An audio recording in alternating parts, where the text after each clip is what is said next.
saya tidak mengikuti tidak mengikuti isu itu. Tentu saja kalau itu keputusan lembaga yudikatif, pemerintah tidak berkomentar mengenai itu. Ya. Tanyakan ke Mahkamah Agung atau tanyakan yang bukan. Hasil putusan itu belum kita udah baru aja ya. Baik, pertanyaan pertama langsung saya mau tanya ke Mbak Titi. Jadi prosesnya ini tergolong sangat cepat ya Mbak Titi ya, cuma 3 hari dan bahkan media pun tidak sempat mengikuti prosesnya. Jadi kalau melihat di sini kepentingan apa dan siapa yang dituju? Nah, di Mahkamah Agung ini memang prosedurnya dia tidak terbuka seperti di Mahkamah Konstitusi.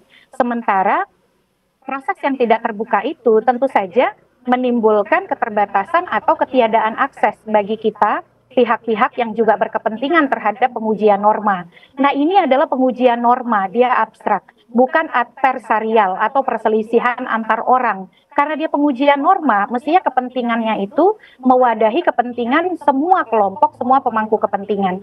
Jadi agak mencurigakan ketika putusan hanya 3 hari.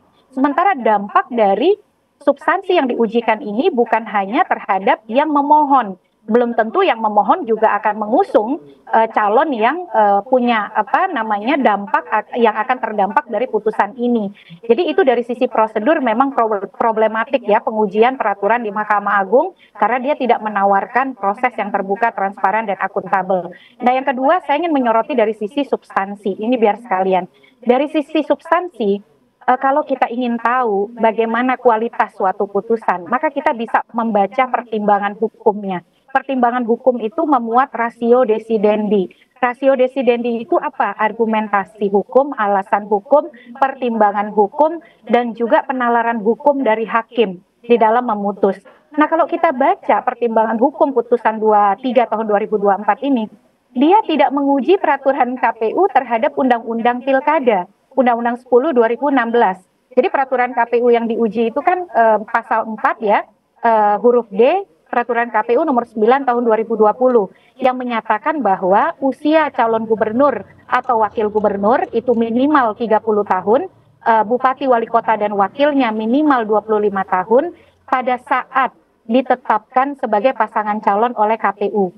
Nah, KPU itu sudah menetapkan jadwal kapan penetapan pasangan calon, yaitu 22 September. Jadi pada 22 September itu dia harus sudah 30 atau 25. 30 untuk pilkada provinsi dan 25 untuk pilkada kabupaten kota. Hari pemungutan suara kita 27 November. Yang harusnya diuji adalah pasal 4 huruf D Peraturan KPU nomor 9 tahun 2020 ini terhadap Undang-Undang Pilkada, yaitu Undang-Undang 10 2016. Undang-Undang Pilkadanya diatur di pasal 7 ayat 2 ya, huruf E bahwa syarat untuk menjadi calon loh. Untuk menjadi calon ya, berarti bukan menjadi gubernur, bupati, wali kota, tapi calon. Nah, itu yang diatur di pasal 7 ayat 2 huruf E. Itu adalah 30 dan 25 tahun. Tapi oleh KPU diterjemahkan itu pada saat penetapan pasangan calon oleh KPU. Nah, Mahkamah Agung di dalam pertimbangan hukumnya tidak menguji peraturan KPU ini terhadap undang-undang, tapi dia langsung masuk ke arena undang-undang dasar. Yang itu harusnya tidak dilakukan oleh Mahkamah Agung ya. Karena pengujian terhadap Undang-Undang Dasar itu ada di Mahkamah Konstitusi.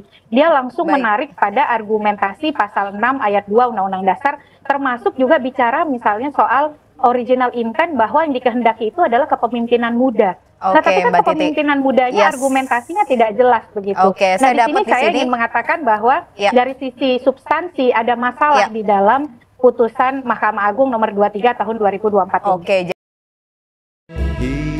Pacem